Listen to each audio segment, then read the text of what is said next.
આજે ધોરણ 12 અને ગુજ કેટનું પરિણામ જાહેર થયું છે। ધોરણ 12 સાયન્સનું 83.51% અને સામાન્ય પ્રવાહનું રેકોર્ડ બ્રેક 93.7% પરિણામ જાહેર થયું છે। સાયન્સનું ગત વર્ષ કરતાં 1.0% વધુ જ્યારે સામાન્ય પ્રવાહનું ગત વર્ષ કરતાં 1.14% પરિણામ વધુ જાહેર થયું છે। આ વર્ષે સામાન્ય પ્રવાહના કુલ 4,23,909 અને સાયન્સમાં 1,11,384 વિદ્યાર્થીઓ નોંધાયા હતા।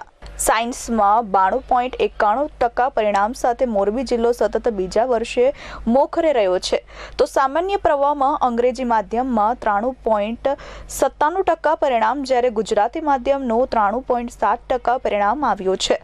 સામાન્ય પ્રવાહમાં વડોદરાનું સૌથી ઓછું 87.77% પરિણામ આવ્યું છે। આ પરિણામ જિલ્લા વાઇઝ અને કેન્દ્ર વાઇઝ પણ વિશ્લેષણ કરવામાં આવ્યું છે, જ્યારે દાહોદ જિલ્લો 49.15% સાથે છેલ્લા ક્રમે રહ્યો છે। કેન્દ્ર વાઇઝ પરિણામોમાં ગોંડલ કેન્દ્ર 96.60% 5% વાળી સાથે પ્રથમ ક્રમે રહ્યું છે, જ્યારે દાહોદ કેન્દ્ર 54.48% સાથે છેલ્લા ક્રમે રહ્યું છે। આ વર્ષે ધોરણ 12ના સામાન્ય પ્રવાહમાં 4.23 લાખ વિદ્યાર્થીઓએ પરીક્ષા આપી હતી, જ્યારે 12 સાયન્સમાં 1,11,000થી વધુ વિદ્યાર્થીઓએ પરીક્ષા આપી હતી।